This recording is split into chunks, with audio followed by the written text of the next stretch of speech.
Hello, I'm Isaac Hayes III, founder and CEO of Fanbase. Listen to what I'm about to tell you. The window to invest in Fanbase is closing. We've raised over $10.6 million of our $17 million goal. That means there's room for less than 6,370 people to invest in Fanbase for the average amount.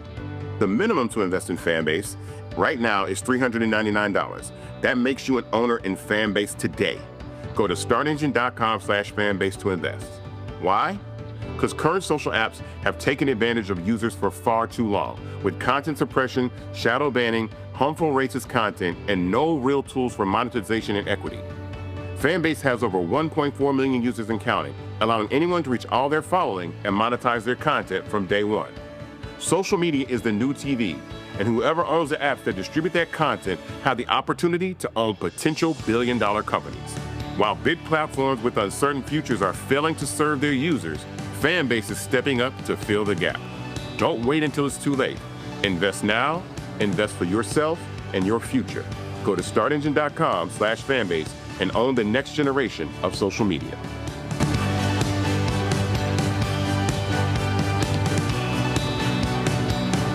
Black Star Network is here. Hold no punches! I'm real revolutionary right now. Black power. Support this man, Black Media. He makes sure that our stories are told. Thank you for being the voice of Black America, Roland. Stay black. I love y'all. All momentum we have now, we have to keep this going. The video looks phenomenal. See, this difference between Black Star Network and Black-owned media and something like CNN. You can't be Black-owned media and be scared. It's time to be smart. Bring your eyeballs home. You dig?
Hey, folks, today's Tuesday, August 5th, 2025, coming up on Roland Martin Unfiltered, streaming live on the Black Star Network. We'll talk with one of the two African Americans in the Dallas-Fort Worth area who Republicans want to force out of Congress. That's Congressman Marc Veasey. Also, we'll talk with Texas House Representative Senfronia Thompson, the longest-serving member of the Texas House in history. We'll talk about the Republicans and their racist maps, their racist gerrymandering, and how they want to increase white representation in Congress. Also, an idiot, a true idiot, the senator from Texas, John Cornyn, sends a letter to the FBI asking them to help Republicans in Texas arrest Democrat lawmakers.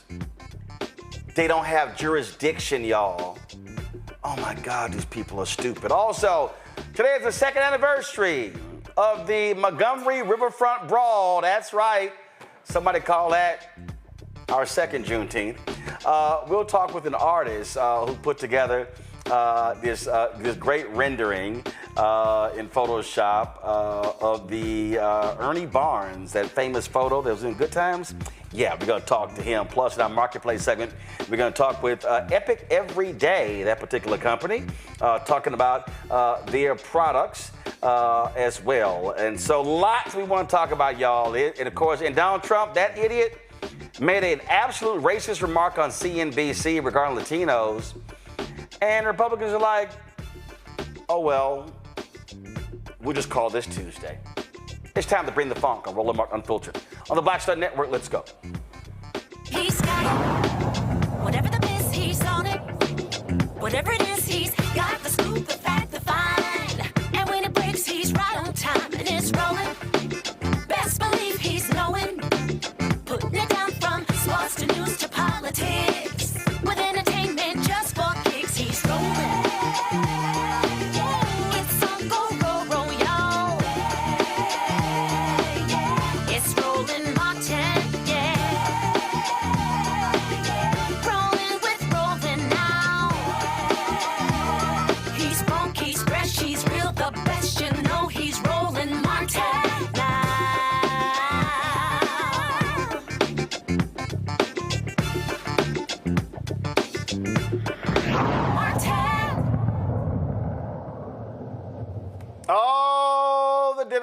Republicans in Texas are just still so mad, upset that they don't have a quorum in the Texas House so they can pass their racist gerrymandered maps that would destroy black and brown representation in Congress. And they're arguing that, oh no, this is going to increase Hispanic voters in these districts, but that's not the point.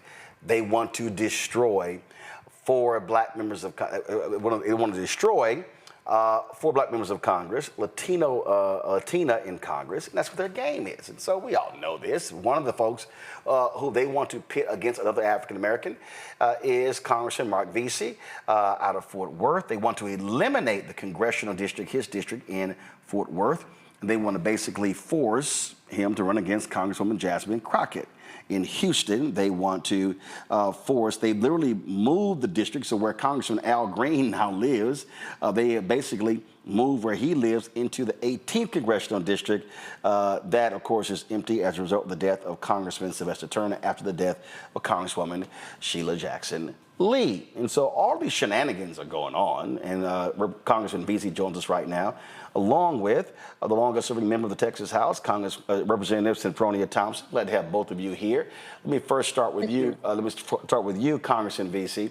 I mean, it has been hysterical to watch the Republicans go, oh, no. This has nothing to do with Trump's letter, but in the governor's actual call for special session, he mentions the unconstitutional aspect of the districts. Oh, no, it's political gerrymandering. So they're now all trying to figure out what language to use because the facts are it's racist gerrymandering, and they know that's illegal.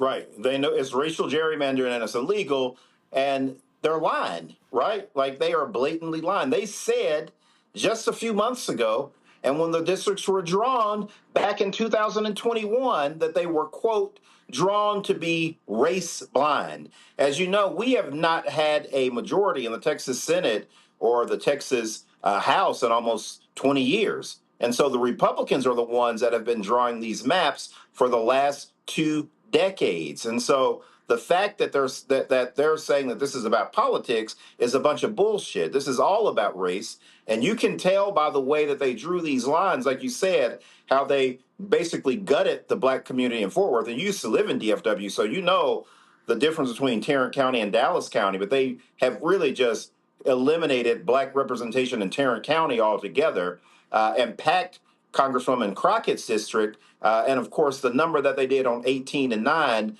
the 18th Congressional District that Sheila Jackson Lee used to represent, and the 9th district that Al Green currently represents, is crazy. It's blatantly racist. And what they did to Congresswoman Garcia, like you mentioned a second ago, they're basically trying to eliminate one of the state's only Democratic Latina. And so this is all about race. It's all about trying to empower as many white voters in a state where the white population has been shrinking the last 20 plus years, and how you're going to keep giving them more power at the expense of brown, black, and Asian voters.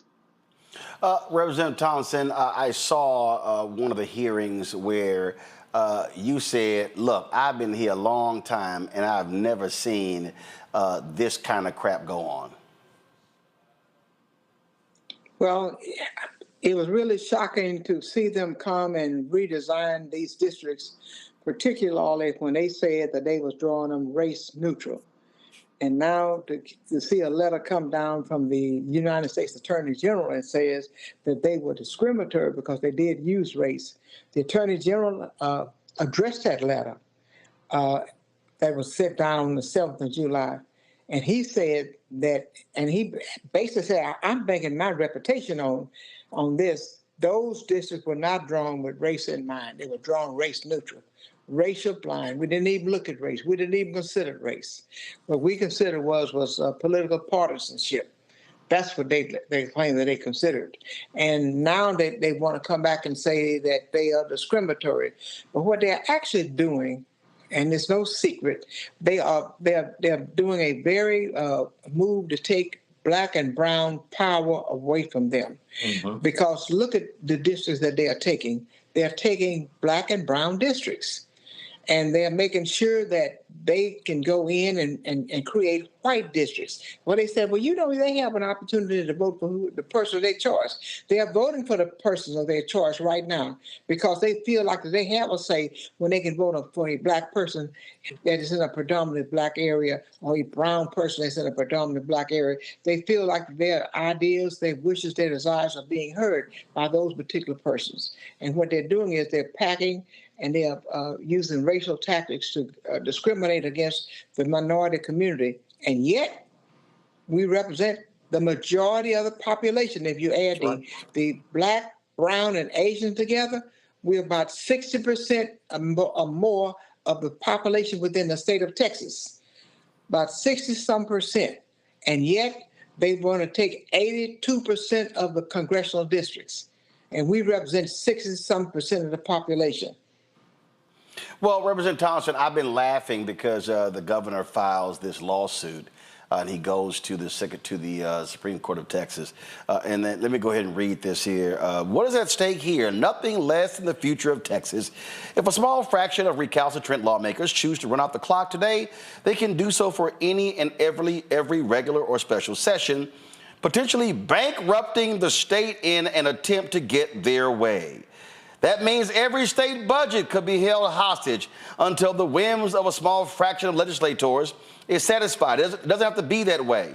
The rarely used writ quo warranto exists to solve rare problems such as this. Okay, Representative Thompson, here's why I think this is laughable. Well, he talks about what he's going to get the Attorney General to do, and we all know that the Attorney General's opinions are advisory.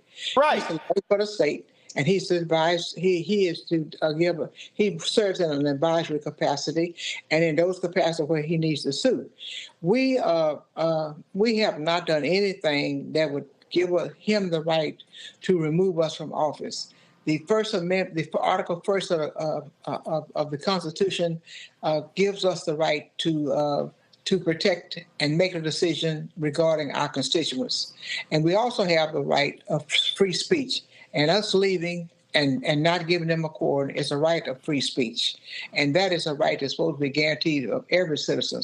And the 13th and 14th Amendment eliminated the 2/3 rule. So we have full-fledged citizenship as citizens of the United States of America and not the 2/3 rule existing anymore. In addition to that, I don't think those happen to be civil matters. And civil matters don't mean that you implement criminal tactics in order to implement a civil matter. And he'll have to go to court and go to every district that we live in to file those lawsuits. So I can just imagine how many lawsuits, if they were going to be filed, they would be filed and how long the courts are going to be tied up. But let me tell you where I really place the blame. I place the blame on Chief Justice Roberts of the United States Supreme Court. Mm-hmm. I placed it back starting in 2013 in a case called Shelby. The Shelby case, when we had pre-clearance, I placed the blame on him. That's who I blame for all of this. It falls squarely upon his shoulders because what he's doing is he's allowing everything that the Federalist Society wants him to do, the Heritage Society wants him to do. He's doing everything that they want him to do, even if it's destroying the democracy which we have known and lived under all our lives.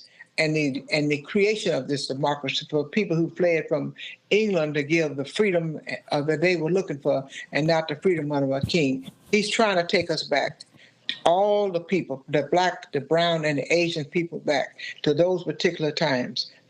I blame him for all of this. He has empowered these people to do these things. And he has used the Supreme Court abusively rather than in a legal capacity. He's abused his power as Chief Justice of the United States Supreme Court. And the millions that he has following him on Supreme Court is just disgraceful. Yeah. Well, Representative Veasey, I'm laughing. I'm really laughing big time here because let's go back to my iPad here. I get a kick out of this here. The governor says the court's decision will determine if only 1/3 of the legislature can dictate the outcome for 100% of Texans. You're in Congress. Last I checked, because in the same thing he talks about, holding up the budget. Last I checked, doesn't the Freedom Caucus do that? I mean, the reality is numbers are numbers. In the case of Congress, you need 218. And so the Freedom Caucus says, yeah, we're not going to support this. We ain't going to support this bill. And then they don't. And then they hold everything up, and then they get what they want. And again, I go back to he goes right here, so they can attempt to get their way. That's called politics. And so now in the case here, the law is a law. It just simply says you need a quorum. Yeah. I haven't seen anything anywhere that says that members actually have to show up. This is literally a tool that's rarely used, but it goes back to 1870 in Texas. Right. That's right. Well, let me not only that, Representative Thompson, hold on. Representative Veasey, make your point, and I'm going back to Thompson. Yeah, no, absolutely. Not only does it go back to the 1860s in Texas, it goes back further than that in the U.S. Constitution, using a quorum technique in order to make sure that you don't have a quorum is something that is normal in politics. It goes back a long, long ways. And then the irony behind all of this that I think people are forgetting, the reason why we left town a week early in Congress, it was because the Republicans wanted to release the Epstein files. And Speaker Mike Johnson, who's always on his knees in front of Donald Trump, decided that we needed to leave town early so we would not have a quorum in the U.S. House of Representatives, so we could not bring the Epstein files up. So behind all of this is they're doing the same thing in Congress. They don't want us to come back because they know if we come back that we're going to keep asking for the Epstein files to be released. Representative Thompson, go ahead. I think he's covered what I wanted to cover. Thank you. I mean, this is just, again, and you know, all the histrionics, I'm going to have them arrested. What do y'all make of, guys, what do y'all make? What do you make of one of the two Texas senators, John Cornyn, who sends this idiotic letter?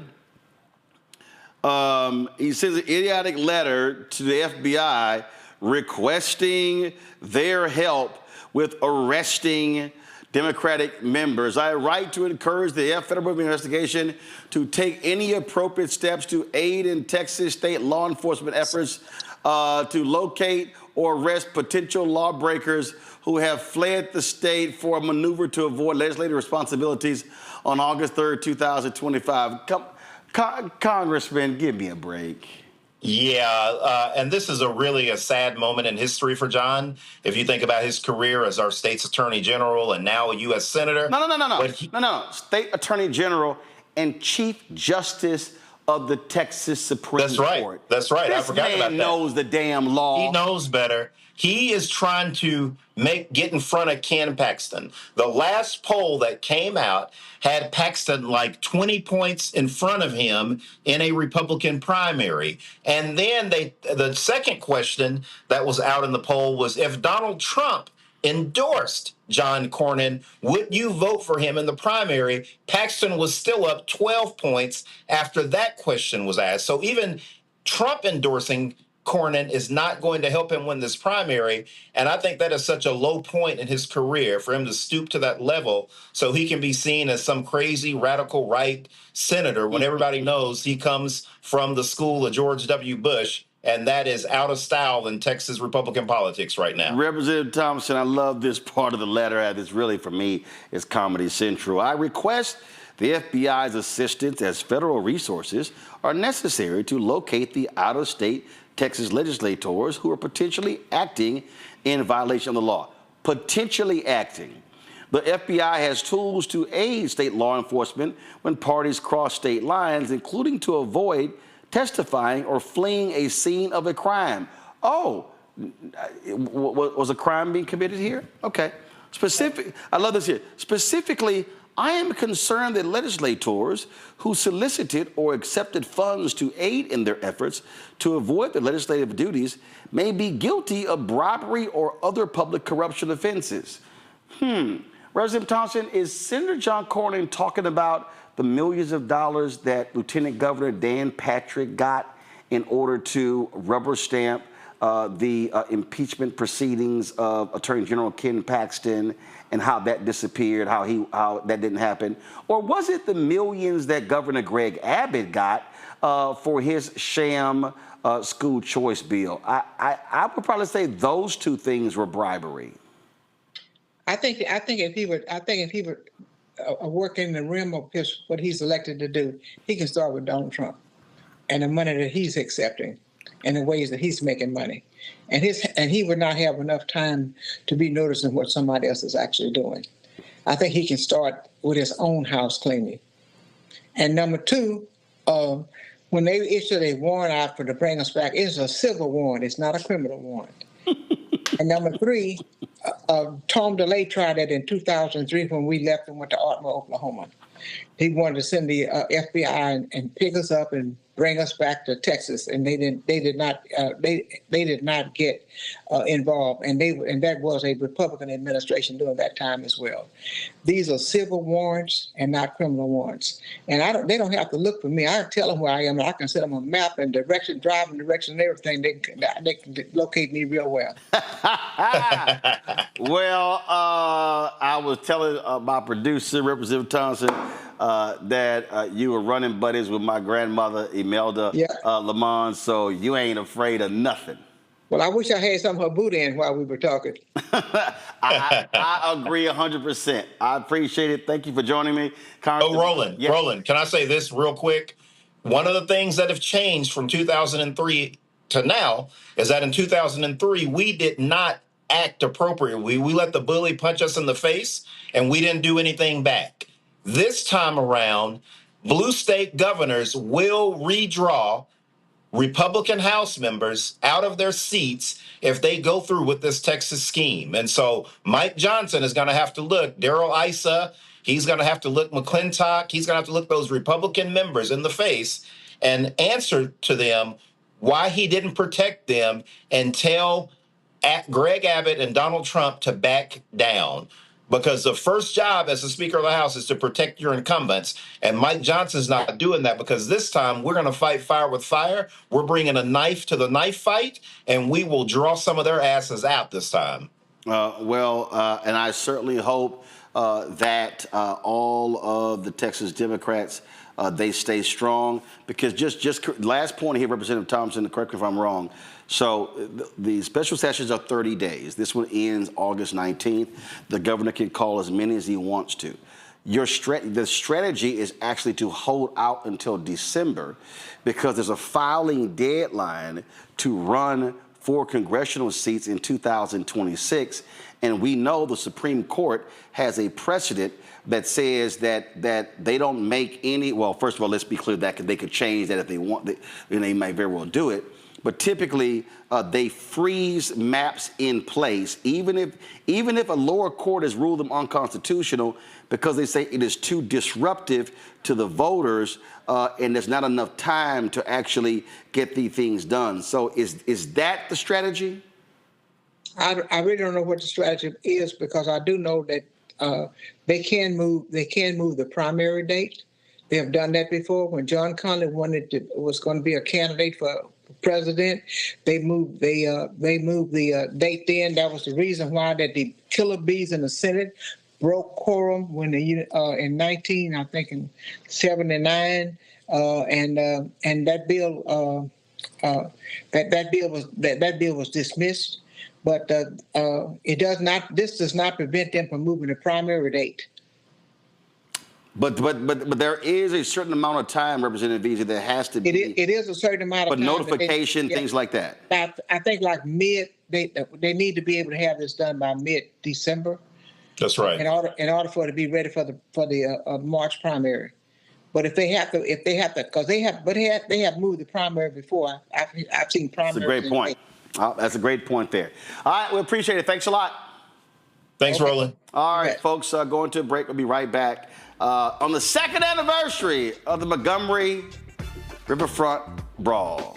Y'all know, somebody, Essence had a photo, they call it Chair-teenth. That's what they called it. That's why I'm rocking my hashtag Team Whip That Ass shirt. You're watching Roland Martin Unfiltered on the Black Star Network. Next, on the Black Table with me, Greg Carr. The United States is the most dangerous place for a woman to give birth among all industrialized nations on the planet. Think about that for a second. That's not all. Black women are 3 times more likely to die in this country during childbirth than white women. These healthcare systems are inherently racist. There are a lot of white supremacist ideas and mythologies around Black women, Black women's bodies, even Black people, that we experience painless, right? Activist, organizer, and fearless freedom fighter Monifa Akinwole Bandele from Moms Rising joins us and tells us this shocking phenomenon, like so much else, is rooted in unadulterated racism. And that's just one of her fights. Monifa Bandele on the next Black Table here on the Black Star Network.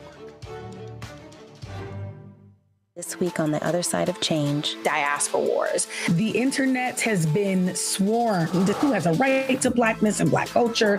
Who is overrepresented, underrepresented? It's too much. It's making us dizzy. We don't have to be prideful without this air of superiority, right? All stories matter within this Black sphere that we exist in. Only on the other side of change on the Black Star Network. Farquhar, executive producer, Proud Family. You're watching Roland Martin Unfiltered.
All right, folks, so it's important for us just to give you an understanding when we talk about these maps.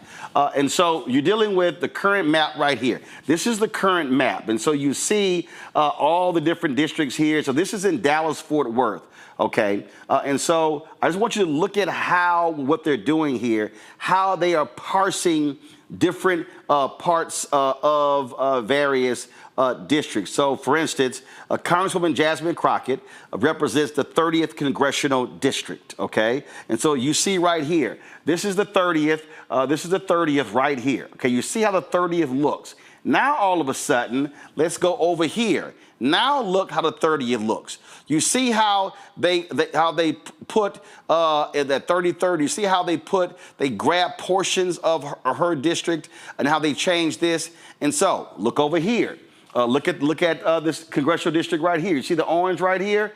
And now you see how this is current, how they have it here, then coming down here, And then now you see how they changed it over here. So you see, again, how they're sitting here, how they're grabbing neighborhoods and how they're sitting here, moving all the pieces on the board around, grabbing pieces from this district and that district and that district to sort of cobble together the district. Same thing when you look at the current right here. So you look at is that the fifth? You should look at the slight purple right here. And so look at this here. You see that particular district.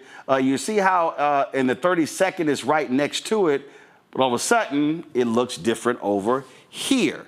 And so this is how they've been playing with the maps. Now give me the statewide map. Let's see the statewide map. All right, so you can understand what they're trying to do in the entire state. So this is just Dallas-Fort Worth. So what they looked at 3 areas: Dallas-Fort Worth, Houston, and they looked at the Austin area. And so again, this right here is the current map. And so you see how the map looks. And so you're looking at the various counties. There are 254 counties that are in Texas, 254 counties. And so you see how it's all separated. But then all of a sudden, you go over here. And now when you look at this map right here, you see how the purple district changes, how all those other different, now you see out there West Texas, look, ain't no change in West Texas. And so the purple right here, the yellow right here, that's Amarillo and the Panhandle, but all the changes come right here. All the changes all up in here. Now we're talking Dallas-Fort Worth. Now we're going all the way down. Now we're talking about going East Texas, Houston, all these areas down here. You don't see much change down here in South Texas. You see some, okay, because you look over here, the current map, you see right here, this down here, and all the way down here in South Texas, you see right down here, that's South Texas, and you see how there's a change here. What they've done is they've given some of that South Texas district up to some of these purple seats right here that are in West Texas. And so this is what they're trying to do in order to reconfigure. Now, again, what did they all say? They said when they drew this map right here, this is the current map, they literally said, oh no, race had nothing to do with it. Nothing to do with it. They're actually being sued in court. Right now, Texas is defending this map, saying race was not involved. But the Trump Department of Justice sends a letter saying, oh, districts are unconstitutional, these coalition districts. So Abbott goes, okay, we got to change them. You can't have it both ways. You can't be in court defending the maps by saying race wasn't involved, but now you're redrawing them because Trump said race was involved. Let's bring in my panel right here. Glad to have all 3 of them here. Introducing them. Help pull all 3 up, please. All right, everybody's up. I appreciate it. Thanks a lot. All right, first off, Teresa Lundy, TML Communications, joining us.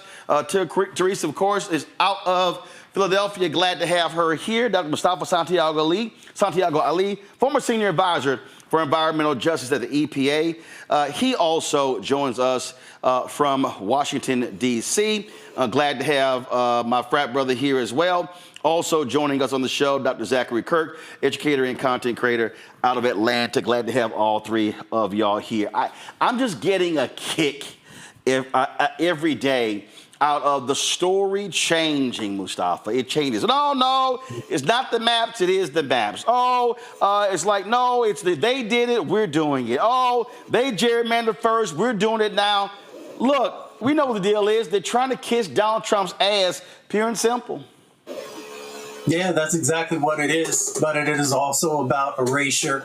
It is about power. It is about, making sure that folks who fought for the vote, who, invested in their communities, also lose resources, because sometimes folks forget when we're talking about gerrymandering. Yeah, we're talking about the vote. We're talking about the shifting of power, but we are also talking about who's going to stand up for you when you need Medicaid, who's going to make sure that you have the resources you need for education. You can go down the laundry list of all the things that are tied to this when they begin to erase people, when they begin to extract power away from folks. So we've got that dynamic that's going on. And then, of course, they continue to kiss the ring of Donald Trump.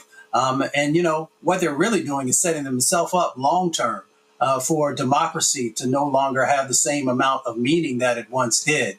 So people have to speak up. We got to continue to push. We got to continue to fight.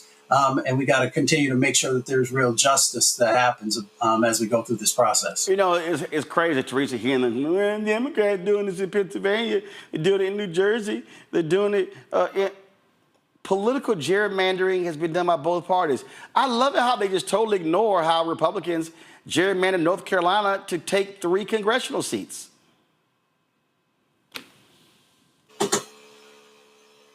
Teresa, you on mute. I'm back. Sorry about that. They absolutely tried to do it right here in the Commonwealth of Pennsylvania, and it's not new. You know, it's the playbook, and we were, as Democrats, were able to overcome through facts, through courts, and appeal. But it also took neighbors, elected officials, and those that are in those distinguished positions to ask their constituents to use their voice,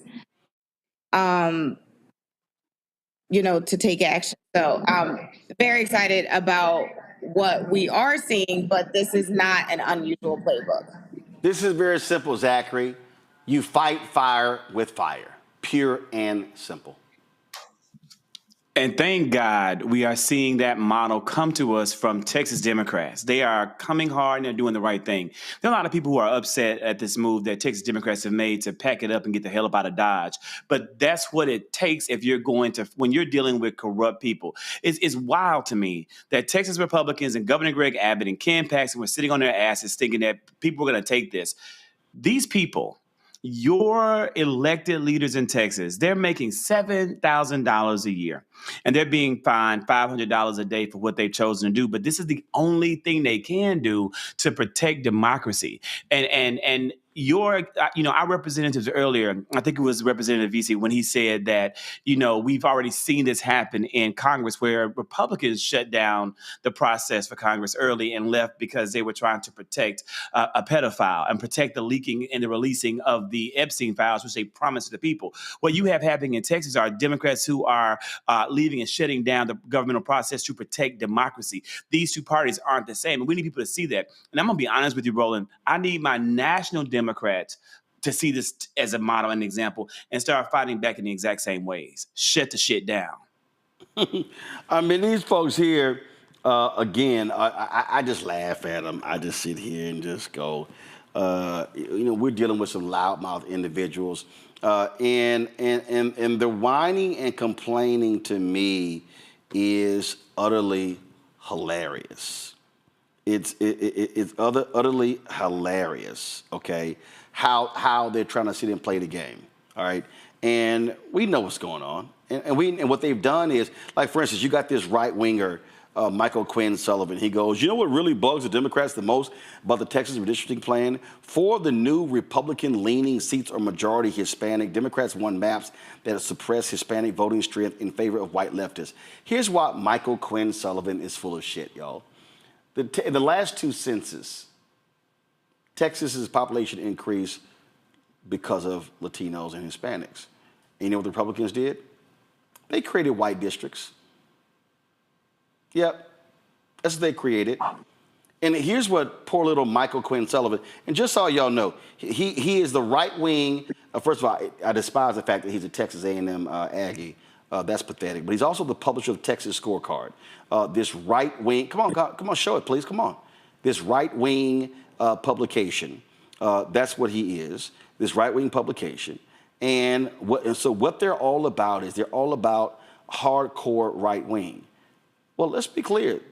Majority of Hispanics in Texas don't vote Republican. They still vote Democrat. That's a fact, Teresa. It's a fact. Yeah, they do. And they're actually looking at the issues that is happening in their districts and in their neighborhoods, and they're voting accordingly. You know, I think, you know, the Republicans are really stressed about their numbers. So what they're doing is that they can't change how their voting is going to happen because they haven't delivered for the folks that voted for them and for the folks that they say they're actually serving. So it's going to be a tough time. And I think this whole redistricting effort is going to be a test to see what actually comes of when we get to midterm. Yeah, I mean, at the end of the day, I keep saying this, Mustafa, over and over and over again. It means you have to turn out and vote. We have to see massive numbers of black people and others turning out to turn these Republicans out of office. It goes back to my grandmother's quote that folks have heard me talk about. You have power unless you give it away. When you don't get up off the couch, you are giving your power away. When you think that it's just not that important, my vote doesn't matter, you're giving your power away. And when you give your power away, you're giving your resources away. You're giving away the ability to frame out the direction for your community. You're giving away your children's future, to be quite honest with you, based upon many of the policies that they're moving forward on. So all we got to do is mobilize, get folks ready, educated, registered, and then go out and vote. And make sure you're voting for policies that actually have some humanity in them. Make sure you're voting for policy that's actually going to help you to be able to hold on to your home. Vote for policies that will help to protect you from the hurricanes that are going to come back through Texas and many of the other natural disasters that are going on. So you should just make sure that you vote, and that not only you vote, but you make sure you're talking to other folks about why they should be voting as well. Zachary. There are people who are, wondering, why Texas Democrats ended up in Chicago and ended up in New York, ended up in Boston. And they're saying things like, is it really going to make a difference? Roland, I'm going to be honest with you and your viewers, because I think it dovetails into what you just said about voting. It is possible that it is an inevitable reality that these really bad maps are going to pass, that this gerrymander and what the Republicans in this country are doing to suppress democracy will come to pass. And yeah, we can definitely blame the SCOTUS. We can definitely blame Chief Justice Roberts. They have a lot of blame in this. But we also have to blame the voters. We have to blame those who voted for this and put Donald Trump in office. We have to blame those who voted for Greg Abbott and who put him in office. But we also have to blame the 90 million eligible voters who sat down and made a choice to not vote. And we have to ensure that they know what's happening and know the consequences of their actions. The only reason this is happening is because of what voters did or did not do.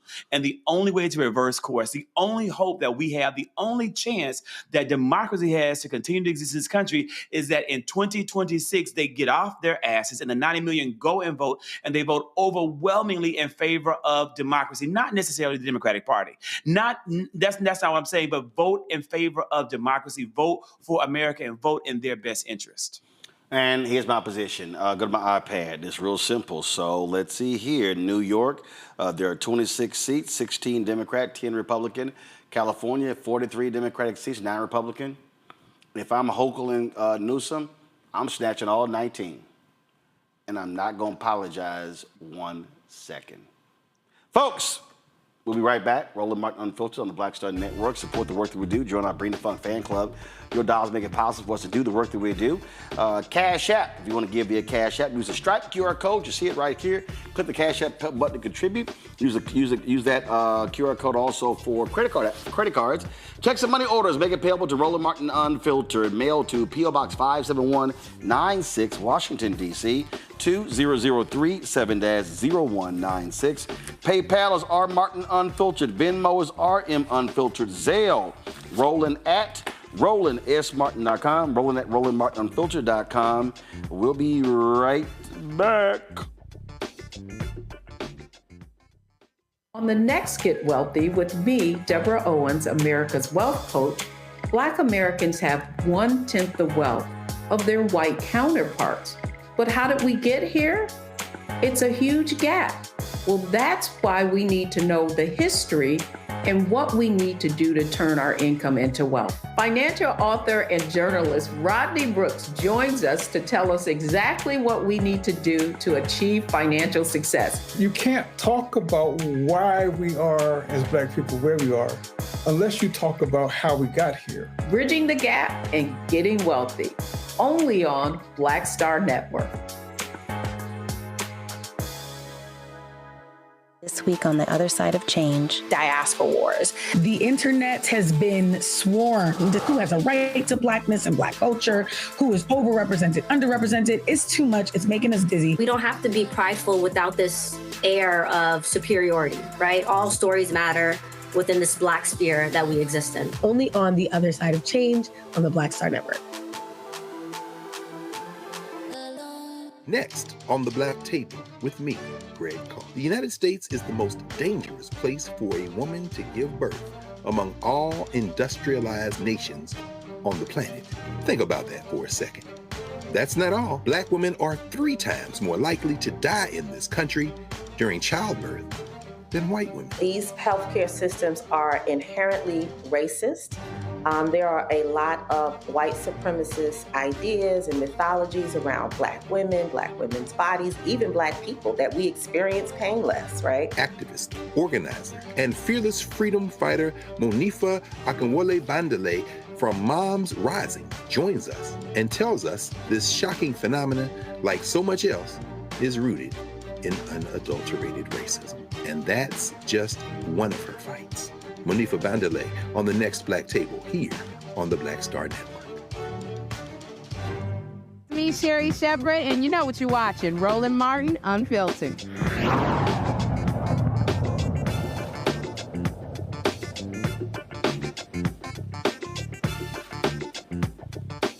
Folks, Democrats are still in Chicago, and they were joined today by Ken Martin, the chair of the Democratic National Committee. He called out the twice impeached, criminally convicted con man in chief Donald Trump for his blatant racist power grab. I want to thank Governor Pritzker, of course, Lieutenant Governor Stratton, and Chairwoman Hernandez. Most importantly, I want to thank the patriots behind me. You know, patriotism means standing up for our Constitution in this time when it's under assault from people throughout this country, including our President of the United States. Let me tell you something, though. You heard it from the governor. Democrats are fighting back. We're not rolling over. And I've been saying to these Texas Republicans, if you want a showdown, well, you're going to get a showdown. And here it is right now here in Illinois. Unlike Texas Republicans who held just one hearing on flood response, but 8 hearings on rigging maps, Texas Democrats are doing their damn jobs. They're standing up for the Constitution. They're standing up for the democracy. They're standing up for the voices of their constituents. There is nothing more American than calling out corruption, blasting bullies who seek to harm others, and defending democracy and the will of the voters. We are here on the eve of the 60th anniversary of the Voting Rights Act to once again stand up for fairness and justice. Because just as the icons of the civil rights movement marched, protested, and got into good trouble, just as Dr. King and Fannie Lou Hamer and John Lewis fought to ensure that Americans could access the ballot regardless of the color of their skin, so too are these courageous Texas House Democrats standing up and fighting back against a racial gerrymandering scheme to disenfranchise black and Latino voters, all to desperately hold on to Congress in the midterms. I am here because the DNC is standing shoulder to shoulder with them every single step of the way. And let me tell you something. We are supporting them not because it's a political fight, although it is, not because it's a necessary fight, although it is.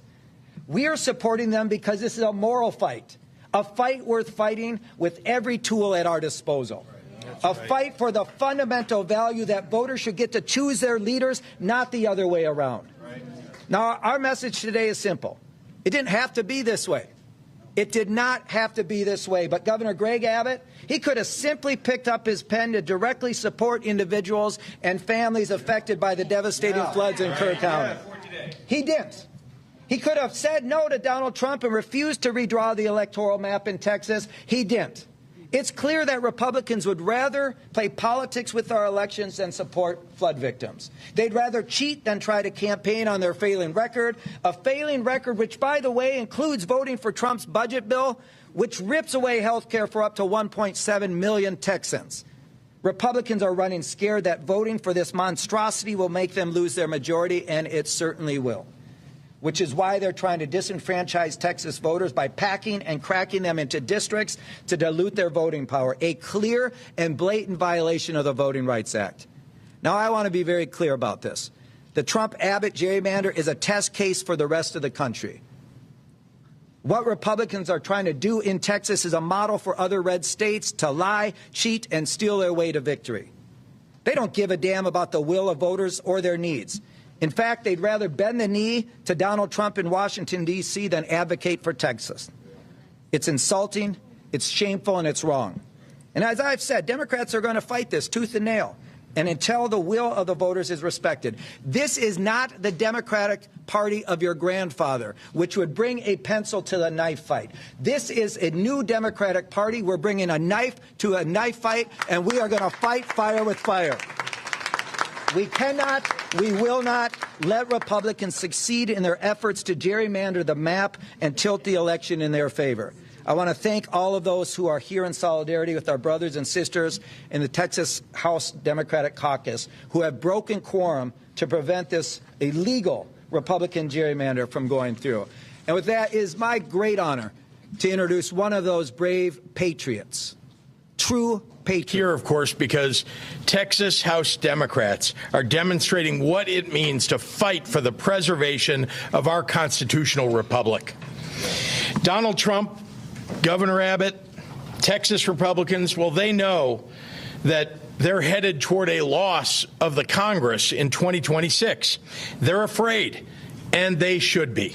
Because when you try to tear health care away from veterans and seniors, from children and people with disabilities, when you raise tariff taxes on groceries and beer and automobiles, when you let poor and working class families go hungry, when you allow smokestack industries to pollute the air and remove safety standards from food producers, well, all so that you can give a massive tax break to Elon Musk and Jeff Bezos and Bill Ackman. Well, frankly, you'd better watch out. You're going to lose your elections. So they've decided that the only way to save themselves is to cheat, to change the rules in the middle of the game. And what do MAGA Republicans in Texas do when Donald Trump ignores, well, his oath of office and theirs, and when they're taking it upon themselves to thwart the will of the American people? Well, they say, when Donald Trump calls, they say, yes, sir, right away, sir. Happy to lick your boot, sir. When Donald Trump says jump, Greg Abbott and Ken Paxton say, how high? They don't care that they're violating the Voting Rights Act and racially gerrymandering their state. Well, they're hoping they can rob the bank and get away before anyone notices. Texas Republicans are trying to diminish the voting power of their own constituents, and in doing so, diminish the rights of Illinoisans and all Americans. Texas House Democrats are putting their lives on hold and their livelihoods at risk because they don't want to live in a country where the president rigs elections for his side. That's not democracy. That's not America. To be in public office right now is to constantly ask yourself, how do I make sure that we're standing on the right side of history? Well, there's a simple answer. The wrong side of history will always tell you to be afraid. And the right side of history will always expect you to be courageous. Texas House Democrats are leading the way in choosing courage and country over politics and party. That's what it means to fight for what's right. And I love this country, too. And I love it so much that I'm going to fight for it, too, right alongside my heroes, the Texas House Democrats. So the state of Illinois is proud to stand side by side with these brave Texas Democrats, heroes in the battle to save our democracy. You know, Zachary, what really drives these Republicans crazy is the fact that Governor J.B. Pritzker of Illinois is a billionaire. And he could fund this whole thing through December. And they're pissed off because they're usually the ones whose billionaires are funding their stuff. What say you, Elon Musk? Elon Musk is still sitting somewhere angry and upset and pouting and only giving resources when he's being threatened with the risk of deportation, okay? Because he's probably just as here without the appropriate credentials to be here. Like, that's where he is, somewhere pouting about it. Governor Pritzker is a role model, and he is doing the right work. We have a number of Democratic governors who are out there and who are talking to the game, but Pritzker is backing up the talk with some action. And that's what I'm looking for in a future leader of the party as a whole. And I also want to say a huge shout out to Chairman Ken Martin. You know, this man had a tough election to become the DNC chair. He served under Jamie Harrison, and he has had very few missteps in his current role. He's done an amazing job, from standing up to very small men with loud mouths like, what's little skinny man? David Hogg. Little Duke. Look, that was my man, David Duke. David Hogg was a mental lapse. Yeah, David Hogg, not David Duke, but David Duke Hogg. Yeah, he stood up, did the right thing, and he's doing it again. He's present, he's visible, he's on the ground. I was fortunate enough to be in New York City for a Congressional Black Caucus PAC event, and who was right there, on the main stage doing some big talk? It was Ken Martin. He's doing a great job, and I cannot not give this man credit, because that's the kind of fight we need in this war. Of course, California Governor Newsom has now also not been silent. Here's what he had to say about what these nutcases in Texas are doing. But it's done in response to the existential realities that we're now facing. Things have changed. Facts have changed. So we must change. I think it's in the spirit of, Lincoln's infamous second inaugural. We have to disenthrall ourselves so we can save this country. We've got to think anew. We've got to act anew. Things have changed. We're reacting to that change. They've triggered this response, and we're not going to roll over. And we're going to fight fire with fire. But we're going to do so not just punching with the weight of the fourth largest economy, the most populous state in our union, the size of 21 state populations combined, but we also will punch above our weight in terms of the impact of what we're doing. And I think that should be absorbed by those in the Texas delegation. Whatever they are doing will be neutered here in the state of California. And they will pay that price. And we believe public opinion is with our approach. And I appreciate the growing recognition in other states of other governors of like mind, and the people of this country recognizing what's at stake. These folks don't play by the rules.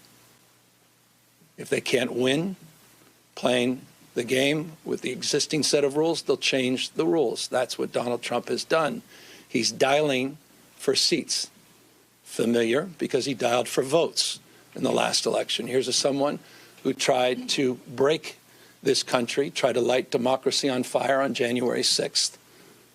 He recognizes he's going to lose in the midterms, and we have the opportunity to de facto end the Trump presidency in less than 18 months. That's what's at stake, and that's why we're putting a stake in the ground.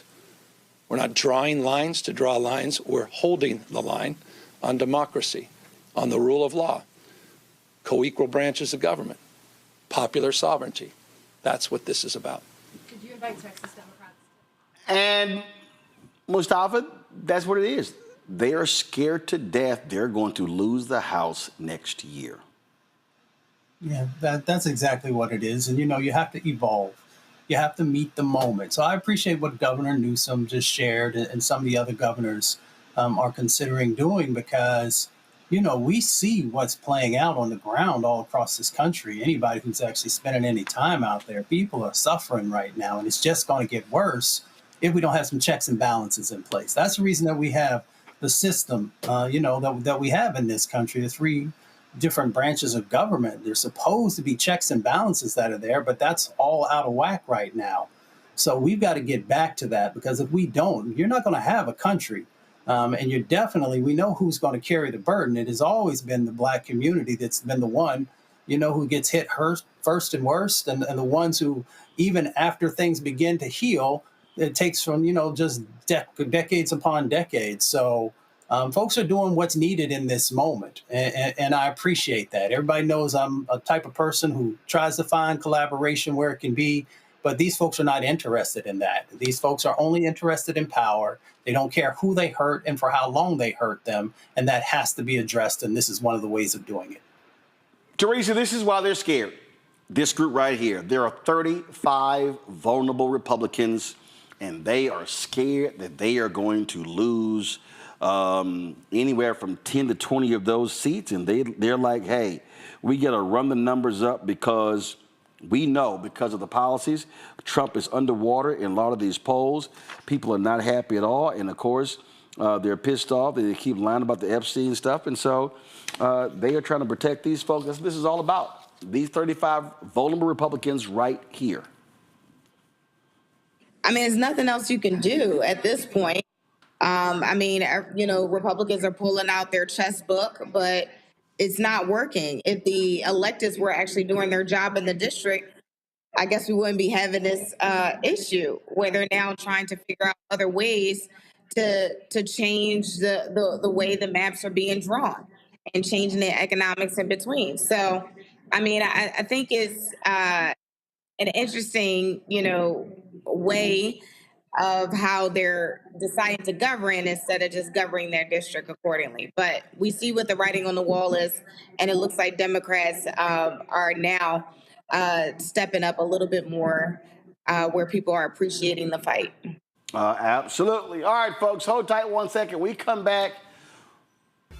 Woo, we all remember 2 years ago when the hat was tossed up in the air and it was on like Donkey Kong. Today is the second anniversary of the Montgomery Riverfront Brawl. We'll talk about that next right here on Roland Martin Unfiltered on the Black Star Network. So you see why I'm wearing today my hashtag team whip that ass shirt with a chair on front. Back in a moment. Next on the Black Table with me, Greg Carr. The United States is the most dangerous place for a woman to give birth among all industrialized nations on the planet. Think about that for a second. That's not all. Black women are 3 times more likely to die in this country during childbirth than white women. These healthcare systems are inherently racist. There are a lot of white supremacist ideas and mythologies around Black women, Black women's bodies, even Black people that we experience painless, right? Activist, organizer, and fearless freedom fighter Monifa Akinwole Bandele from Moms Rising joins us and tells us this shocking phenomenon, like so much else, is rooted in unadulterated racism. And that's just one of her fights. Monifa Bandele on the next Black Table here on the Black Star Network. This week on the other side of change. Diaspora wars. The internet has been swarmed. Who has a right to Blackness and Black culture? Who is overrepresented, underrepresented? It's too much. It's making us dizzy. We don't have to be prideful without this air of superiority, right? All stories matter within this Black sphere that we exist in. Only on the other side of change on the Black Star Network. Hello, I'm Isaac Hayes III, founder and CEO of Fanbase. Listen to what I'm about to tell you. The window to invest in Fanbase is closing. We've raised over $10.6 million of our $17 million goal. That means there's room for less than 6,370 people to invest in Fanbase for the average amount. The minimum to invest in Fanbase right now is $399. That makes you an owner in Fanbase today. Go to startengine.com/fanbase to invest. Why? Because current social apps have taken advantage of users for far too long, with content suppression, shadow banning, harmful racist content, and no real tools for monetization and equity. Fanbase has over 1.4 million users and counting, allowing anyone to reach all their following and monetize their content from day one. Social media is the new TV, and whoever owns the apps that distribute that content have the opportunity to own potential billion-dollar companies. While big platforms with uncertain futures are failing to serve their users, Fanbase is stepping up to fill the gap. Don't wait until it's too late. Invest now, invest for yourself and your future. Go to startengine.com/fanbase and own the next generation of social media.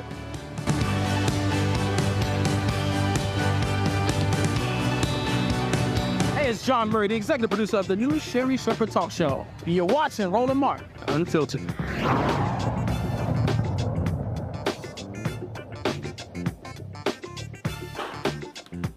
Oh, it was the Molly Wop heard around the world 2 years ago in Montgomery, Alabama.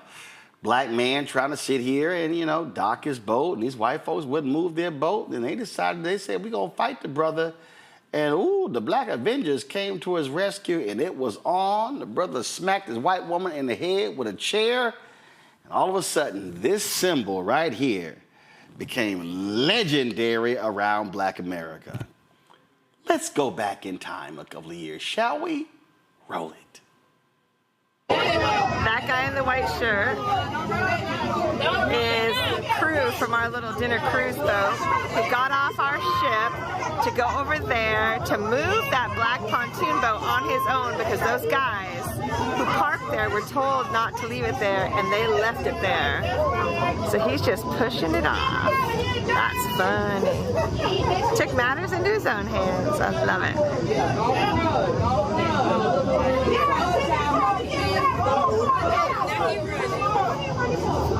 I hope the police give him a big old ticket.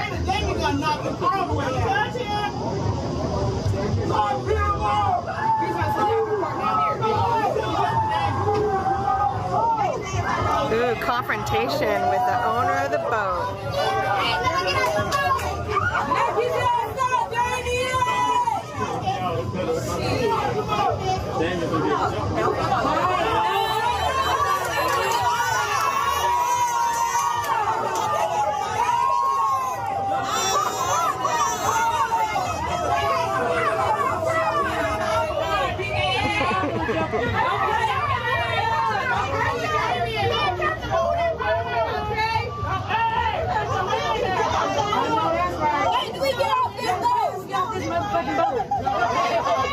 Those guys are all drunk.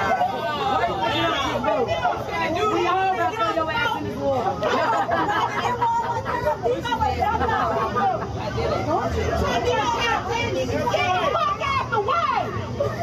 Move, bitch! Get out the way! Get out the way! Get out the way! Move, bitch! Get out the way! Get out the way! Get out the way! Move, bitch! Get out the way! Get out the way! Get out the way! Move, bitch! Get out the way! Get out the way! Get out the way!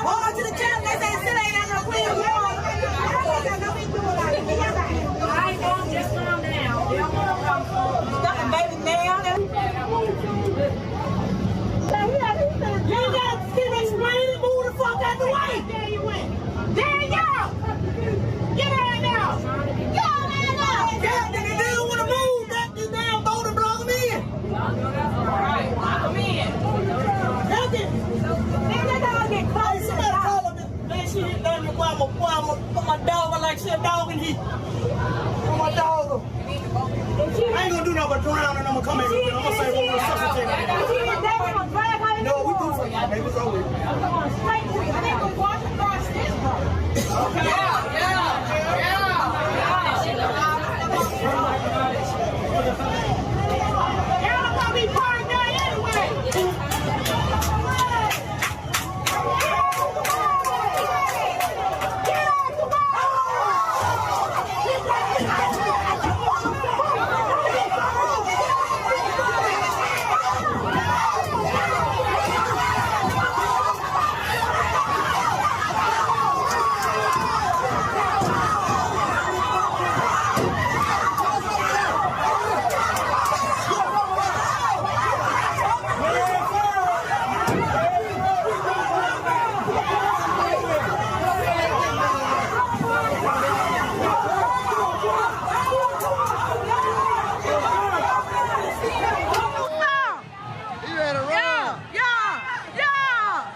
playing like that, baby.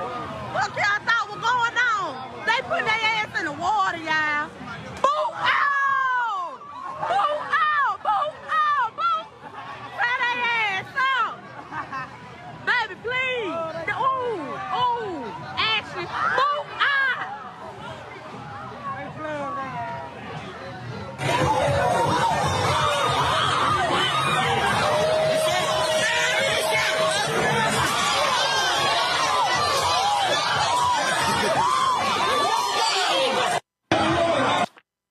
I must say, y'all, this absolutely was a flashpoint in terms of the culture.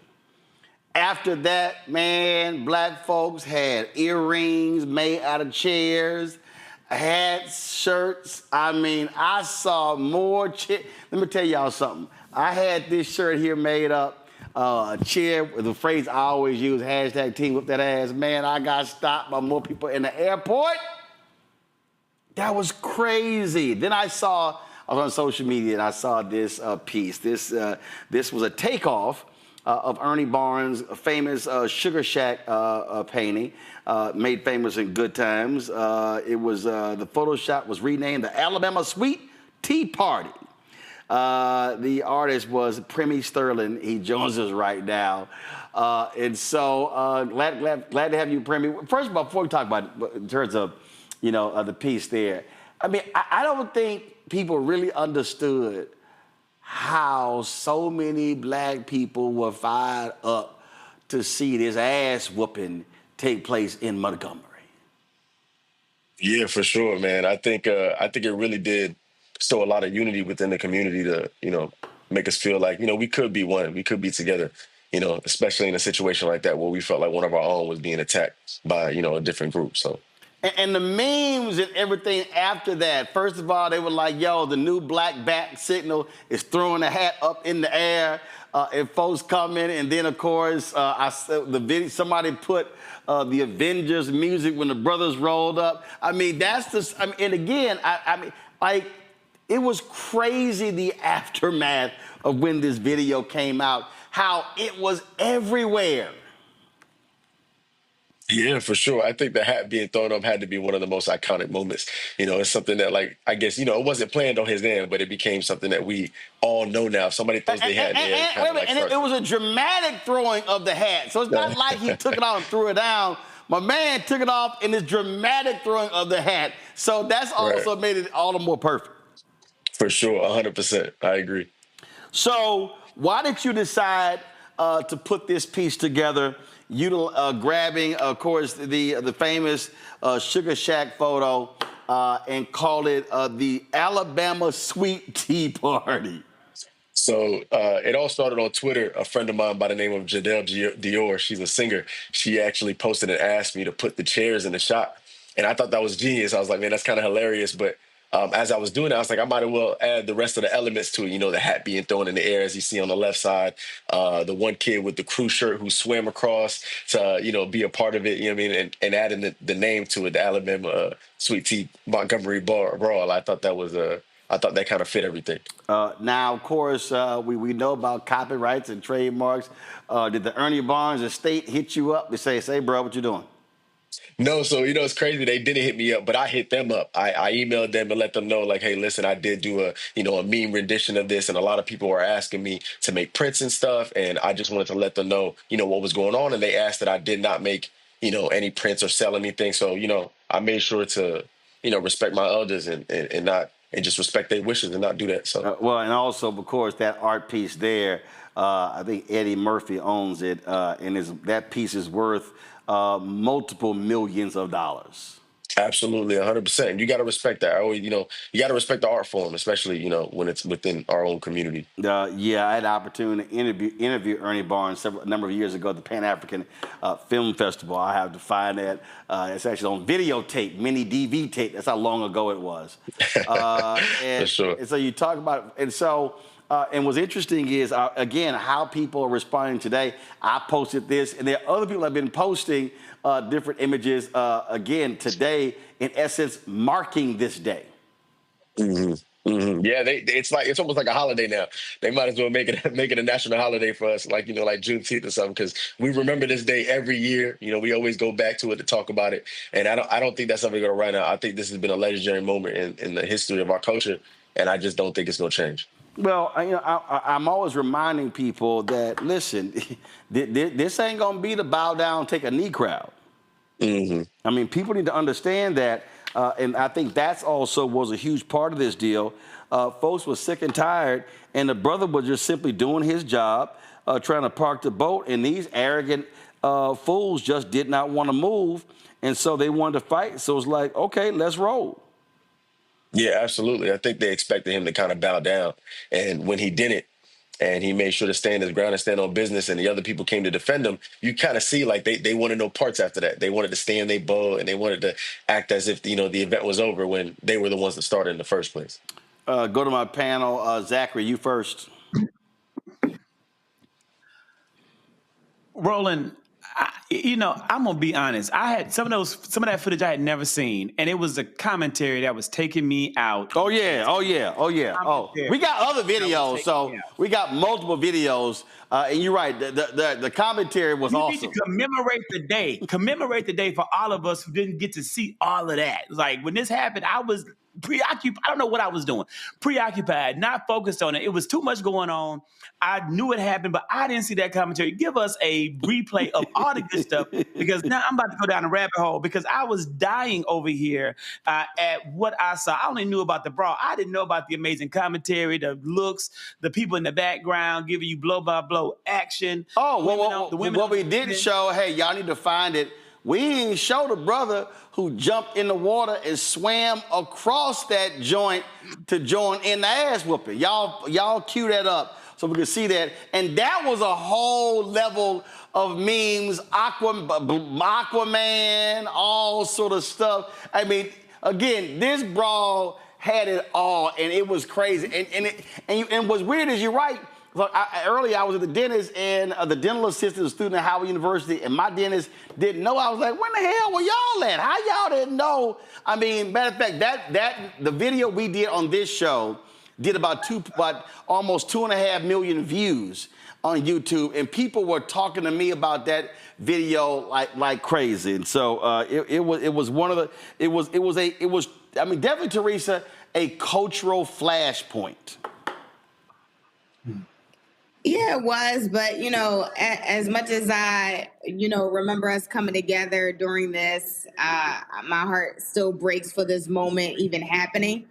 And I think it's just a testament, from the top of what we were talking about in our government, and how much of a discourse it is for a security guard who's doing his job, who's likely getting paid the minimum, has to deal with this kind of stress and strife. And then I'm just glad it didn't escalate, where there were casualties involved. But, every time I watch it, it breaks my heart. Well, it don't break my heart, because all I know is some other stuff got broken. It don't break my heart at all. Mustafa? Yeah. Hey, this show unfiltered. I don't give a damn. Ass whooping like that did not break my heart. I sat back and enjoyed the hell out of it. I think our ancestors did too. I think our ancestors said, there it is. For every time I wasn't allowed to look you in the eye, for every time I had to cross to the other side of the street, for every time you were able to disrespect my wife or my daughter, for every time I wanted to be able to throw them up, but I knew if I did, I'd be lynched. I think the ancestors said, there it is. And that's the way that I interpreted it.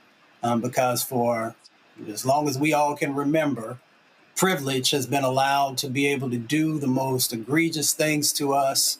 And in many instances, we had to take it because of the times that we were living in, but we no longer live in those times. So if you want some, you're going to get some.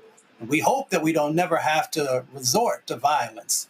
But if you're going to bring violence, then people have the right to defend themselves and to make sure that whether they're a man or a woman, that they're able to stand up. See, Premi, I thought Mustafa was going to say, whoop, there it is. That's what I think he was going to say. I think he was going to say, or I thought he was going to say, whoop that trick. But I do think he's right. I'm telling you, I think a huge part of the reaction was exactly what he said. Black folks took a whole lot of shit. Here's a brother just trying to do his job, and these drunk-ass white folks wanted to act a fool, and so... hence, ass whipping time. Absolutely, 100%. I agree. I feel like that's exactly what was going on. I mean, and seeing the people watching from the boat, and they giving commentary on what's happening, and they watching it escalate to the point where they couldn't do nothing because they was in the water, and then watching that one kid jump in the water to swim across to help him, really showed that to me. Right. Okay. Control room. Where's the video of the kid swimming? Y'all, what's up? I think y'all. No, we already seen that. We show the video of the brother jumping to the water because, man, I remember black folks who don't swim said, I'm going to go start taking swim lessons after that happened. They was calling him Black Aquaman. I hadn't seen a couple memes like that. Right. I mean, that's exactly what it was. So, I mean, it was, I'm telling you, the swimming, I mean, that... Zachary talks about what people did. In fact, here just how creative folk got. Here was one of the videos, y'all. Watch this.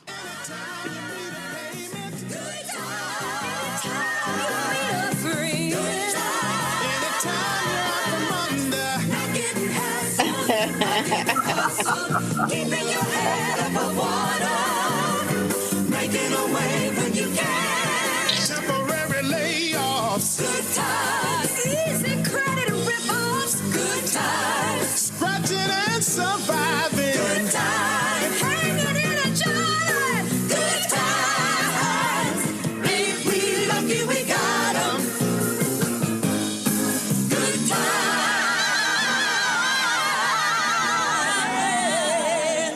And of course, Premi, your art piece is right there at the end. It's so great to be a part of this history. To be honest, I don't really know, man. This is crazy. Absolutely crazy. All right, well, Premi, man, we appreciate you joining us. I'm glad I saw it the other day. Glad you could chat with us, and we appreciate it. Thanks a lot. Thank you. I appreciate this. All right, then. I'm telling y'all, it was crazy. The videos were, the memes were insane. Okay, they were insane. And you talk about, okay, hold up. Because Zachary talked about the commentary. Hold up, Montgomery. Matter of fact, somebody had posted Montgomery Brawl commentary. And they were just sitting here. Okay, here was another one. They actually, okay, pull his audio up.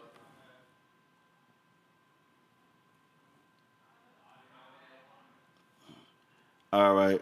So there's no audio on that one. That was another angle. There was another angle of the brawl, and folks were trying to see that one. Somebody said the full brawl from a different angle. Do we have audio on this one?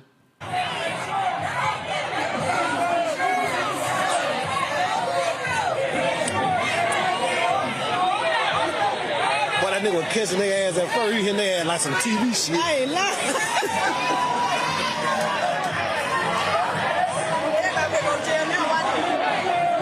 Yeah, see, the other folk were...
DJ going. We got the folk talking. We got all of that.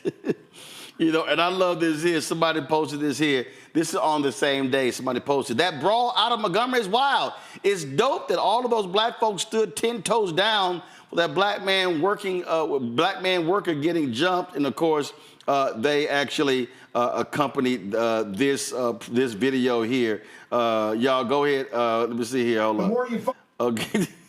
This famous video.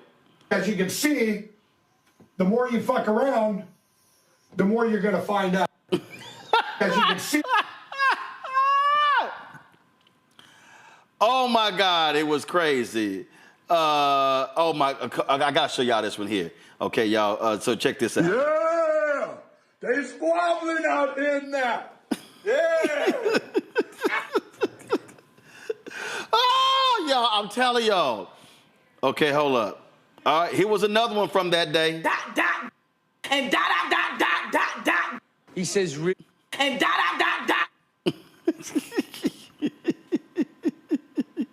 Oh, it said new angle of Montgomery Brawl just came out.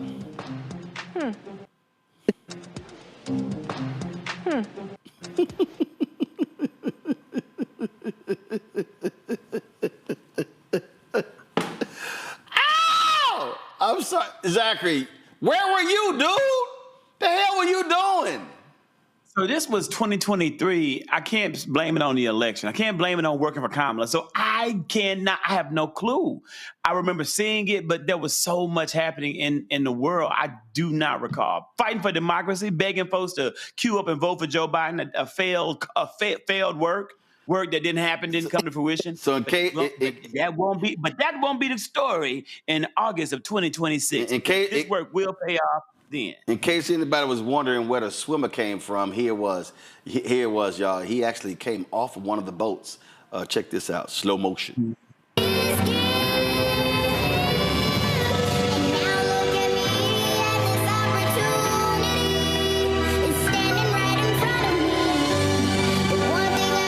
My man swam across the water to get a piece of that here. Okay, I gotta play this one here. Y'all. Somebody said, me watching all these Montgomery Brawl videos and commentary today. Boy, we had a time last night. I'm just...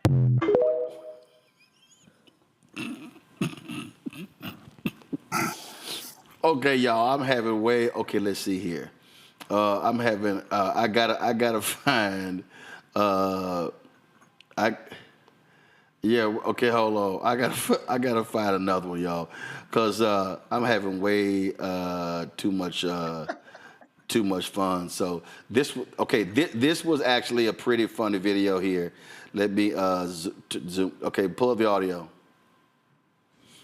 So as a white woman, obviously I need to weigh in on the Alabama boat brawl situation. And here is my take on this situation. I would like all marginalized communities to know that I come with a chair. And if you ever need my chair for defense of any type, just ask. I can move out of it and sit somewhere else. This thing is heavy, it rolls fast, and if you throw it at someone, it'll do serious damage, okay? All right, wait. It also has canes in the back, so we've got options. We've got options with my chair. You see me, you need the stuff, just ask.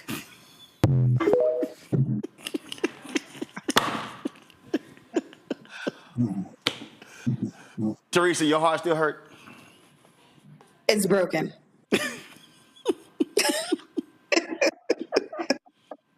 Oh, I think he was one of those good play-by-play, Mustafa. Let's roll it. It's not a race thing. This is not a race. Well, maybe it is a race thing. This security officer tells this gentleman here that he can't park his boat there. He needs to move his boat. And it turns into an altercation. It just so happens that this is taking place in Montgomery, Alabama, which also happens to be the home of racism. That's right. So that in Mississippi, the white guy, he gets his friends and they start jumping him. This nigga threw his hat up like he was about to graduate. So just know, this is the cheat code, people of color. If you ever caught in a tough situation, just take your hat and throw it up in the air. And out of nowhere, the black people you never knew, never met, is just gonna come out of nowhere to help aid and assist you. The visuality of the week award goes to this gentleman over here swimming. Do you know how committed you have to be to hop in a body of water you don't know what's in the water, assist somebody you probably don't even know? He swam all the way over there. Yo, come back with straight full of adrenaline. Then he get over there, soaking wet, probably 10 pounds heavier, and he ready to fight. When this transpired, this shit felt like, you know, the end of The Lion King, where Timon and Pumbaa just started just whooping all the hyenas' ass at the end. The cavalry has arrived, nigga. And the dreadhead niggas is throwing hands. The girls that was doing the commentary, I ain't gonna lie, y'all country as fuck. I thought I was at a crime mob concert. This nigga think it's ECW Hardcore Heaven 1997. He swacking the fuck out of everybody with that chair. Straight Stone Cold Steve Austin Sandman type shit. Where's Jim Ross when you need him? The carnage, the mayhem, the broken bodies. We need an ECW chant for that, I ain't gonna lie.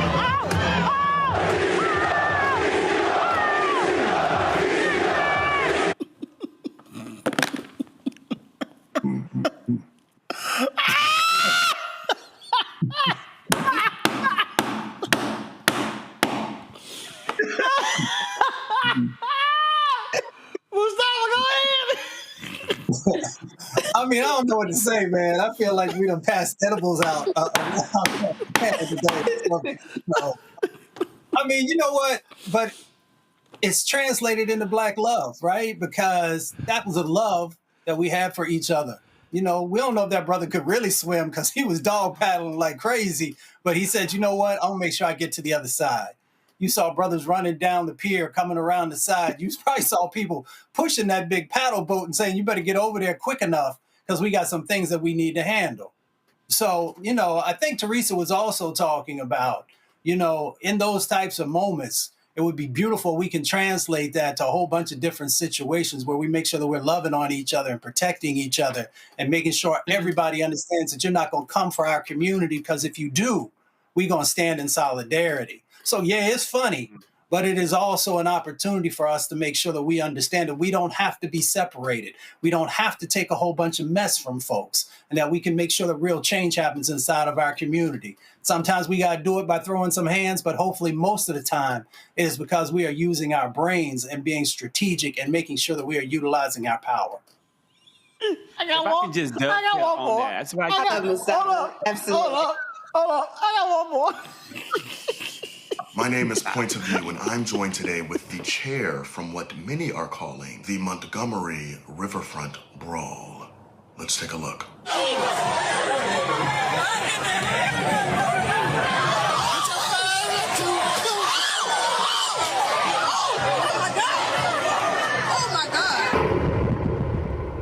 Is this you? It is. How are you today, DeMonte? Is it? I'm doing all right.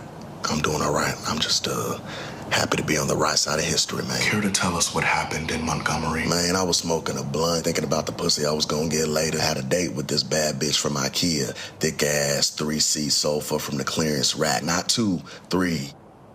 3 seats, nigga.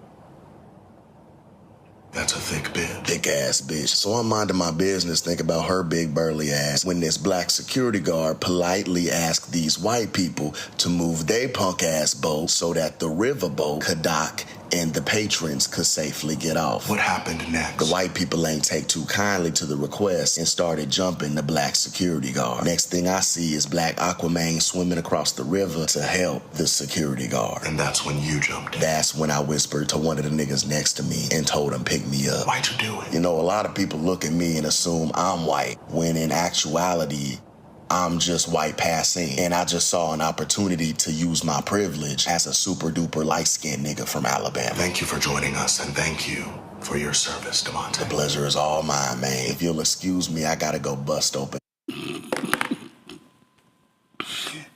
You know what? Remember, Clint Eastwood did talk to a chair at the Republican National Convention. Maybe that was the chair he was talking to, Teresa.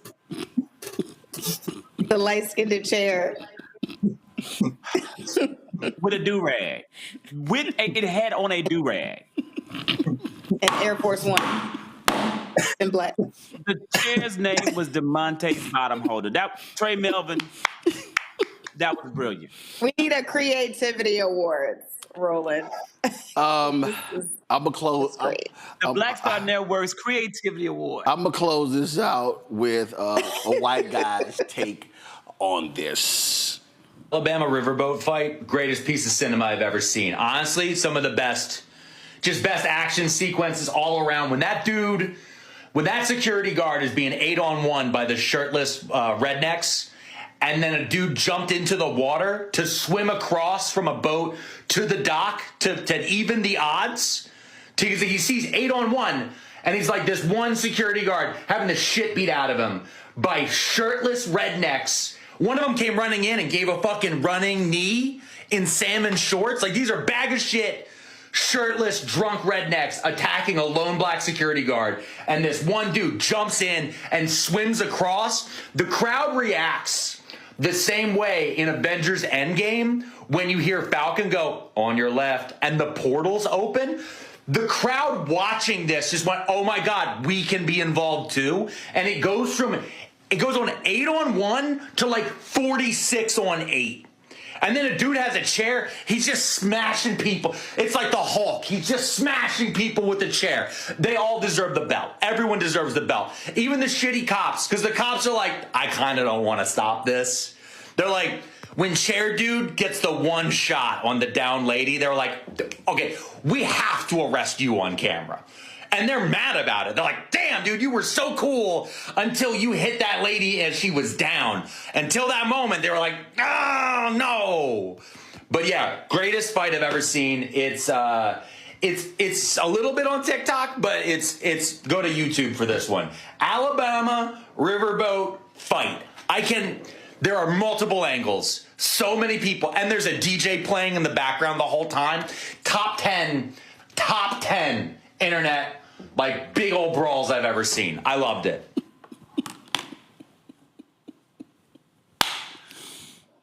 Anything else? Black Star Network hosts the Creativity Awards.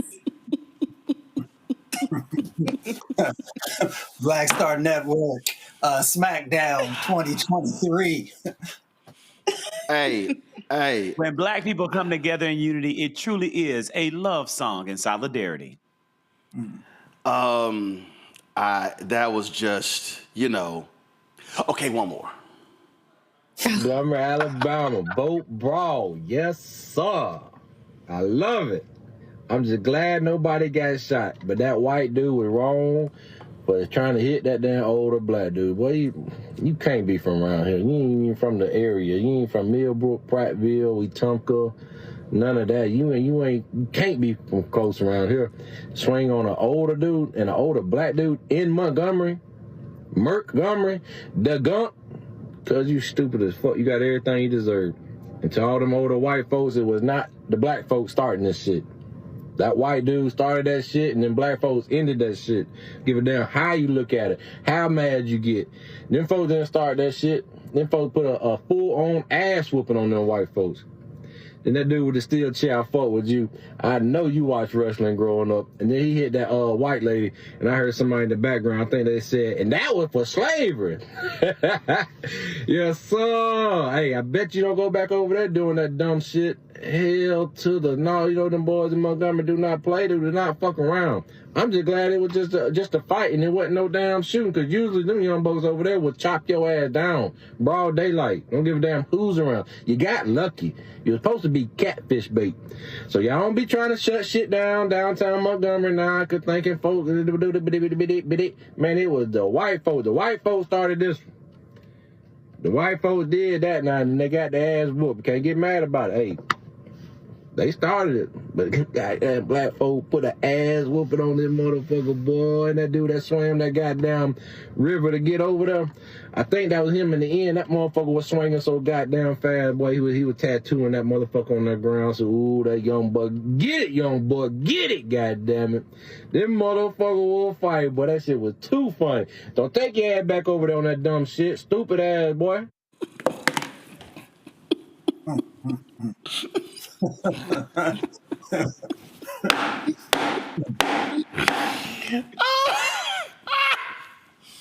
Rolling. And that's why we got black on media.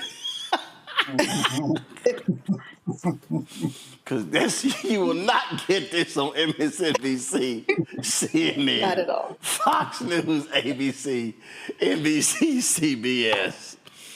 You might get it on Fox News where they say it's Yes. My heart is full. Yes, I'm good. I'm sorry, Teresa, but my heart don't hurt. Ain't nothing like a good ass whooping. All right, we'll be right back. Roland Martin Unfiltered on the Black Star Network. Hashtag team whip that ass.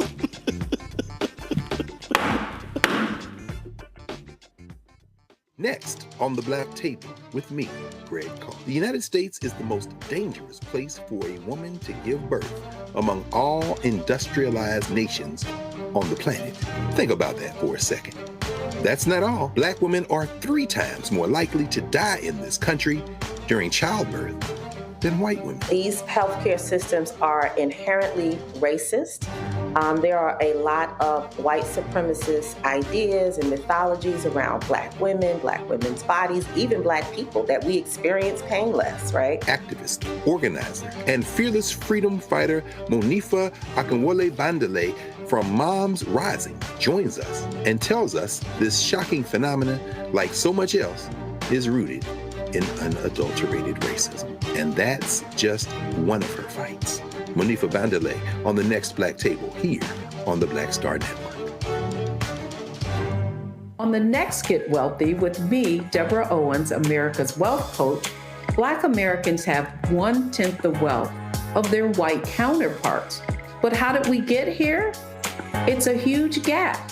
Well, that's why we need to know the history and what we need to do to turn our income into wealth. Financial author and journalist Rodney Brooks joins us to tell us exactly what we need to do to achieve financial success. You can't talk about why we are, as Black people, where we are, unless you talk about how we got here. Bridging the Gap and Getting Wealthy, only on Black Star Network. Me, Sherry Shepard, with Sammy Roman. I'm Dr. Robin B., pharmacist and fitness coach, and you're watching Roland Martin Unfiltered.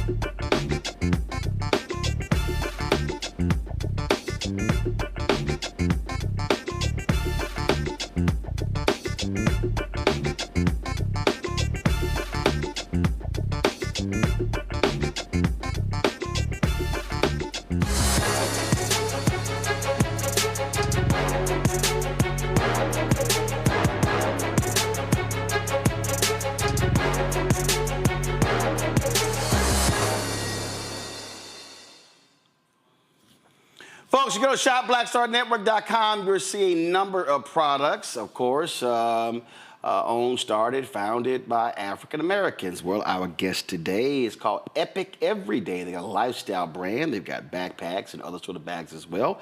So joining us right now is Kara Johnson-Graves, CEO and co-founder. Janae Johnson-Carr, CEO, CFO and co-founder. Glad to have both of y'all here.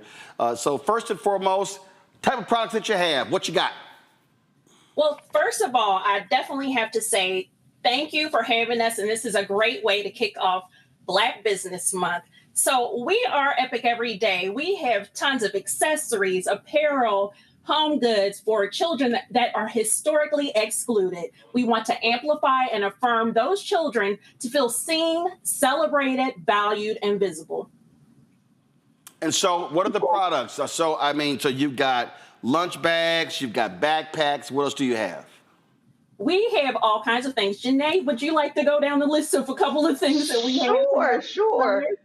We have sweatshirts for the family, not just for the kiddos. We have salon capes, like you said, Roland. We have backpacks. We have lunch bags. We have small backpacks for the littles.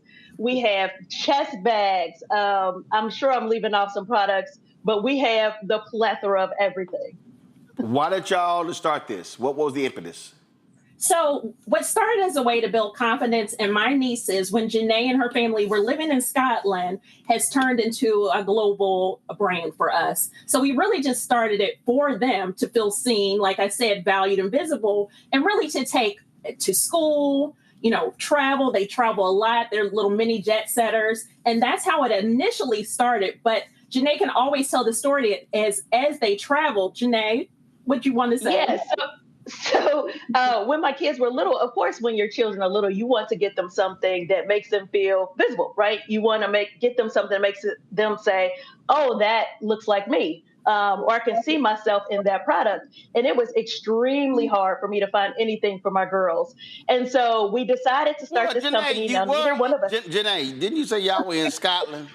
I was in Tennessee before Scotland, though. So let me be clear. I was in Tennessee when we first started discussing. I'm about to say, and then with my job, it took me to Scotland. Scotland probably got 3 more black people than Ireland. And they were the representation. They were the family. It's left now. All right, go ahead. Yeah. So I wanted them, even when they were little, and took things to school. So the first time when we had like our prototype bag, and like I said, my sister and I have STEM background, so nothing dealing with business. We kind of just started bootstrap the company from the ground up. But we happened to go to Dubai, and my daughter had on the backpack. And we were stopped at a theme park, and somebody actually got out of their taxi and said, where did you get that product? Like, I would love to get that for my child. And I literally was like, we don't even have a Facebook page now. We don't have anything. We don't have an Instagram. But that made me see that something that we were doing, we were thinking of it in the right manner. And she was actually our first customer. She was living in Saudi Arabia, teaching English at the time. So it has grown from there. And I'm surprised by the amount of people that still stop us. I was stopped in the Atlanta airport by somebody asking about our products as well. And of course, I keep the cards on hand. Kara, so I can pass them out because she gets on me all the time. So that's kind of how we started it. And I still think there's a huge need, even with our business, right, to continue to do things like we're doing. Somebody in the exactly. And we took 2 years just to do research before we launched anything, beta testing, compliance, the right fabrics, all of those things for our brand. Somebody in the chat asked, is it only for kids? Do you have anything for adults? No, we do have products for adults as well. So we do have sweatshirts for the family. I wish I'd have brought mine today, but I was trying to be bright on camera. But we do have other products. We have, like I said, the chest bags. I carry my chest bag around with me. Like I said, we have the sweatshirts. We also have what we call our signature or Epic Everyday brand. So it doesn't have the kids on it. It just has our logo on it as well. So no, there are things for everybody. The littles to, I know some grandparents that take the items, and even my sister-in-law who's a nurse takes a backpack and a lunch bag to work with her every day. All right, question from the panel. Teresa, batter up.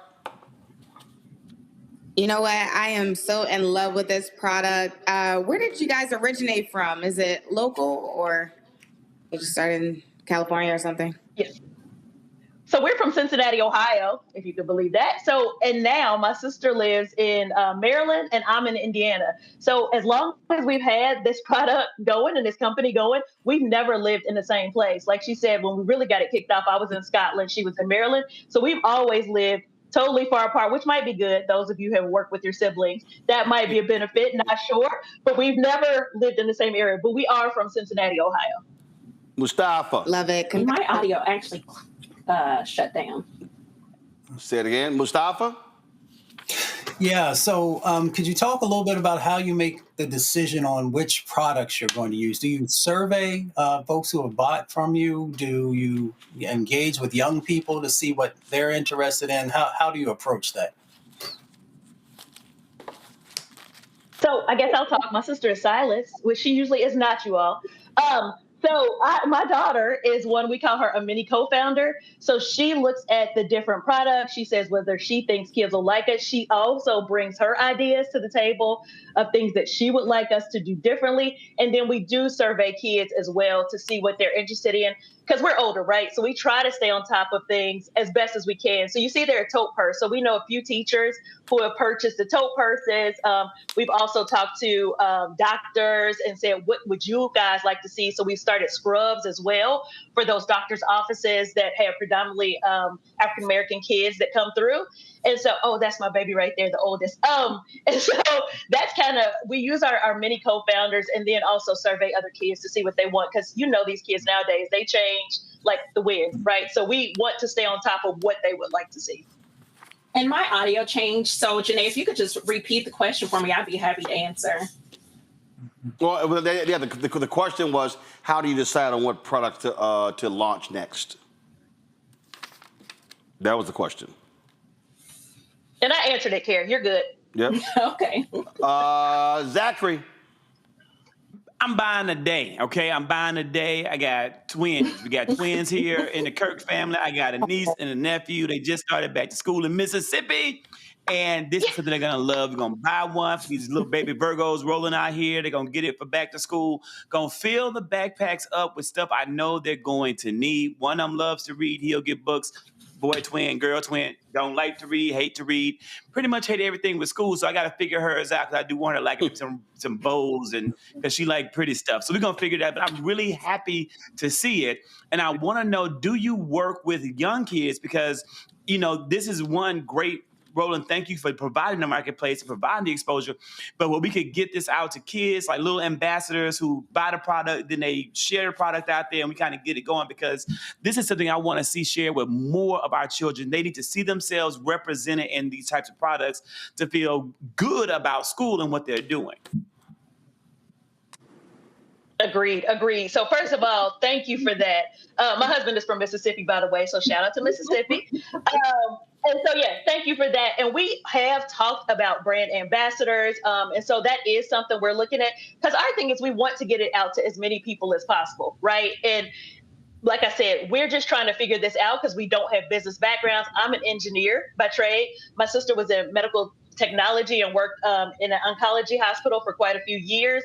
And so we don't have the background. So we are always ears to the ground, seeing what will help us get our word out there. Yep, listening to customers to make sure that what they see is what we have for them. So a lot of our products actually were taken from ideas from, you know, influencers, from parents, especially. We always, you know, every stitch is created with love for our community to make those connections.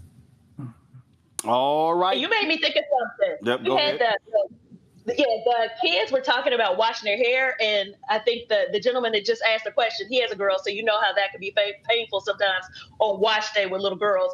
And so we do have the hooded towels that we started using as well, and things like that. So we got that because kids were saying, oh, we want something when we go, wash our hair, we want something. And so we came up with a product like that as well. As well as the salon capes. That was just an add-on for that worry-free wash day to make sure that they feel, you know, seen and celebrated. So the characters too are something that Janae's girls, when they were little, would point to different characters and say, I think I want this hairstyle this time, or this hairstyle. So it's a community. It's building self-love on every single stitch.